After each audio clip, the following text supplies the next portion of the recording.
गाड्यावरची पावभाजी काय, मिसळ पाव काय किंवा अशा पद्धतीचा चमचमीत अंडा भुर्जी पाव काय, मस्त ताव मारून आपण खात असतो. पण हीच अंडा भुर्जी मस्त चमचमीत झणझणीत घरीच कशी बनवायची हे आज आपण पाहणार आहोत. घरीच अंडा भुर्जी करायची म्हटल्यावरती आपण ती रेग्युलर पद्धतीने करतो, कांदा टोमॅटो टाकून करतो, पण ती पावासोबत खाताना खूप कोरडी लागते.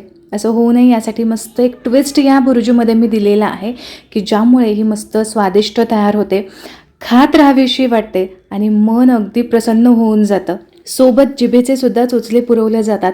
मस्त भन्नाट चमचमीत अशी ही अंडा भुर्जी तयार होते, मसालेदार होते. संध्याकाळच्या जेवणासाठी अतिशय उत्तम पर्याय आहे. नुसताच पावासोबत नाही तर चपाती भाकरी भातासोबत सुद्धा तुम्ही एन्जॉय करू शकता. पटकन स्वयंपाकाला काय बनवायचं हे सुचत नसेल ना, तर आपण पावभाजी किंवा मिसळ पाव असं बनवतो. पण यावेळेस ना अशा पद्धतीने अंडा भुर्जी पाव नक्की ट्राय करून पहा.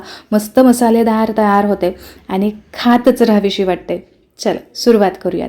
अंडा भुर्जी बनवण्यासाठी इथे मी अर्धा डझन अंडी घेतलेली आहेत. सगळ्यात आधी ही अंडी आपल्याला फोडून घ्यायची आहेत, तर यासाठी आपल्याला एखादं भांडं लागेल. तर इथे मी थोडासा मोठा असणारा बाउल घेतलेला आहे, यामध्येच आपण अंडी फोडून घेऊयात. तर सगळी अंडी एकाच वेळेस आपल्याला फोडून घ्यायची आहेत, म्हणजे अगदी पटकन पुढची सगळी कामं होऊन जातात. रेग्युलर अंडा भुर्जीमध्ये आपण मसाल्यामध्येच अंडी फोडून घेतो, पण इथे आपण असं न करता एक ट्विस्ट देणार आहोत की यामुळेच ही अंडा भुर्जी मस्त चमचमीत तयार होते आणि विशेष म्हणजे चवीला सुद्धा खूप भन्नाट लागते. या पद्धतीने नक्की ट्राय करून पहा, तुमच्या नक्कीच लक्षात येईल. तर इथे आपली अंडी फोडून झालेली आहेत. आता इथे मी गॅस चालू केला, यावरती पॅन ठेवूयात. एखादं नॉनस्टिकचं भांडं घ्यायचं आहे, यामध्ये आपल्याला अंदाजे एक पळीभर तेल घालायचं आहे. घातलेलं तेल थोडंसं गरम होऊ द्यायचं आहे. आपल्याला कुठलीही फोडणी द्यायची नाही. तेल गरम झालं की फोडून ठेवलेली अंडी सगळी यामध्ये घालायची आहेत. आता ही अतिशय साधी सोपी पद्धत आहे. अंडी यामध्ये घातली की गॅसची फ्लेम संपूर्णपणे लो ठेवायची आणि लो फ्लेमवरतीच ही अंडी आपल्याला चांगली परतून घ्यायची आहेत. म्हणजे जसं आपण अंड्याची भुर्जी करून घेतो अगदी त्याच पद्धतीने. अंड्यांपुरतं जे काही मीठ आहे ना ते मी आत्ताच यामध्ये घातलं आहे आणि याचबरोबर यामध्ये आपल्याला काळी मिरी पूडसुद्धा घालायची आहे. तर यामुळे सुद्धा भन्नाट अशी चव येते.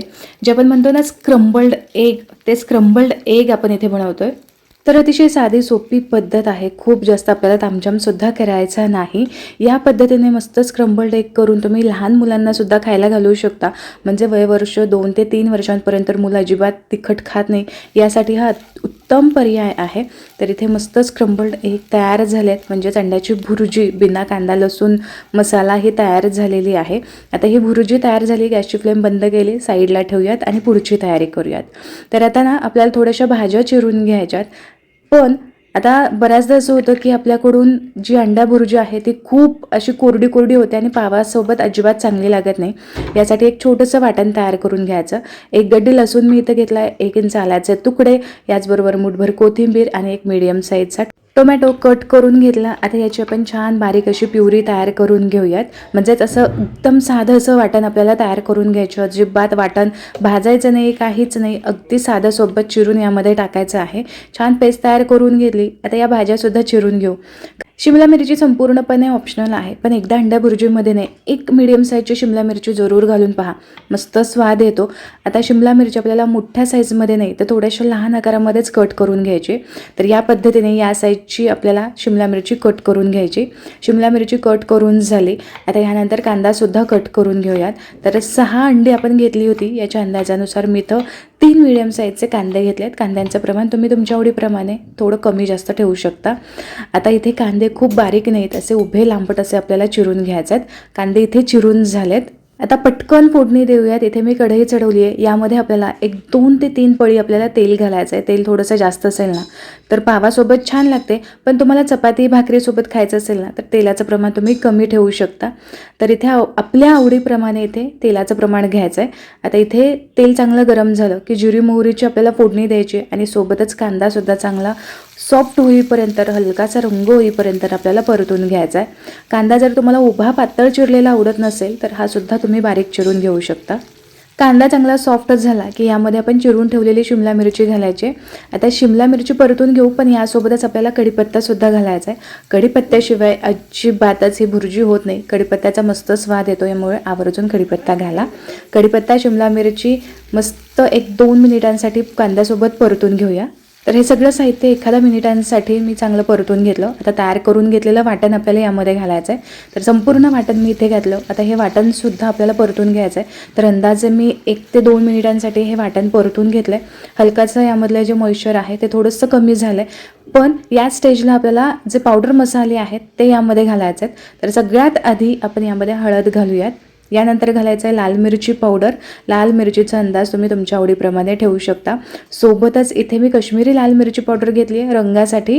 आणि आता इथे आपल्याला चिकन मसाला घालायचा आहे. तर चिकन मसाला तुम्हाला घालायचा नसेल, याऐवजी तुम्ही इथे अर्धा चमचा इथे तुम्ही गरम मसाला घाला. आता घातलेले मसाले आपल्याला या सगळ्या साहित्यांमध्ये मिक्स करून घ्यायचं आहे आणि चांगलं तेल सुटेपर्यंत आपल्याला हे लो फ्लेमवरती परतून घ्यायचं आहे. आता इथे फक्त मसाले मी मिक्स करून घेतले. आता जे काही इथलं वाटण आहे, जे काही अंदाज आहे त्या अंदाजाप्रमाणेच इथे मी मीठ घातले. कारण आपण अंडे जेव्हा स्क्रम्बल करून घेतली त्यावेळेसुद्धा मीठ घातलं होतं. या अंदाजानुसारच आत्ता आपल्याला इथे मीठ घालायचं आहे. छान तेल सुटेपर्यंत हे सगळं साहित्य मी चांगलं परतून घेतलं आहे. आता यामध्ये आपल्याला अंदाजे 1 वाटीभर पाणी घालायचं आहे. पाणी का घालायचं, तर आपण आज पावासोबत खाणार आहोत. तर यासाठी अजिबात ही बुर्जी कोरडी लागायला नको, म्हणून थोडंसं रस्सा यामध्ये असायला हवा. रस्सा म्हणजेच मस्त मऊसूत पावासोबत टेकून खायला, पावाला व्यवस्थित ही बुर्जी लागायला हवी, म्हणून थोडंसं यामध्ये पाणी घालायचं आहे. तर अंदाजे 1 वाटीभर मी इथं पाणी घातलं. पाणी घालून पुन्हा हे सगळं साहित्य मीडियम फ्लेमवरती चांगलं शिजून घ्यायचं आहे. तर इथे फक्त एक छान अशी उकळी फुटली आहे तेलाचा, मस्त यावरती तवंग आला आहे. एकदा मिक्स करून घेऊयात आणि जे स्क्रम्बल्ड करून ठेवलेले एग आहेत ते सगळे यामध्ये घालूयात. बुर्जी ग्रेव्हीमध्ये चांगले मिक्स करून घ्यायची. आता ग्रेव्हीमधले जो काही मसाला आहे, जो काही स्वाद आहे तो या बुर्जीमध्ये, या अंड्यांमध्ये चांगला मिक्स व्हायला हवा, मुरायला हवा. म्हणून एकदा मिक्स करून झालं की यावरती आपल्याला झाकण ठेवायचं आहे आणि झाकून ठेवून लो फ्लेम करून आपल्याला फक्त 2 मिनिटांसाठी वाफ द्यायची. तर इथे बरोबर 2 मिनिटांसाठी वाफ दिली. अंड्यांमध्ये सगळा मसाला, जी ग्रेव्ही आहे त्याचा स्वाद संपूर्णपणे मुरलेला आहे आणि इथे तुम्ही बघू शकता मस्त चमचमीत अशी अंडा बुर्जी आपली दिसते. अगदी झटपट अशी ही अंडा बुर्जी तयारसुद्धा होते. वाटणसुद्धा अगदी साधं सोपंसं आहे. संध्याकाळचं जेवण बनवायचं तुम्हाला कंटाळा आला असेल तरीसुद्धा तुम्हाला काहीतरी चमचमीत खायचं आहे तर हा परफेक्ट ऑप्शन आहे. ही अंडा बुर्जी तर दिसायला मस्त दिसते, पण आणखीन जबरदस्त दिसण्यासाठी आपण मस्त स्ट्रीट स्टाईल सर्व करूया. तर यासाठी ऑडीचा इको बेक पेपर मी इथे वापरलेला आहे, की जो नॉनस्टिक आहे, रियुजेबल आहे, कन्व्हिनियंट आहे, इको फ्रेंडली आहे. पुन्हा पुन्हा तुम्ही याचा वापर करू शकता. तर झाली ना एकदम स्ट्रीट स्टाईल आपली अंडा बुर्जी पाव तयार. तव्यावरती थोडीशी अंडा बुर्जी घ्यायची आणि यामध्ये थोडंसं आपल्याला बटर घालायचं आहे आणि पाव भाजून घ्यायचं आहे. आहा, मस्त ही चमचमीत अशी अंडा बुर्जी तयार झाली. एकदा ट्राय जरूर करून पहा. व्हिडिओ जर आवडला असेल तर व्हिडिओला लाईक जरूर करा, तुमच्या मित्रपरिवारामध्ये शेअर करा आणि हो, ट्राय करायला अजिबात विसरू नका. चॅनलवरती नवीन असाल तर सबस्क्राईब जरूर करा. पुन्हा भेटूया अशाच एका मस्त चमचमीत अशा रेसिपीसोबत. तोपर्यंत स्वस्थ राहा आणि मस्त मस्त खात राहा.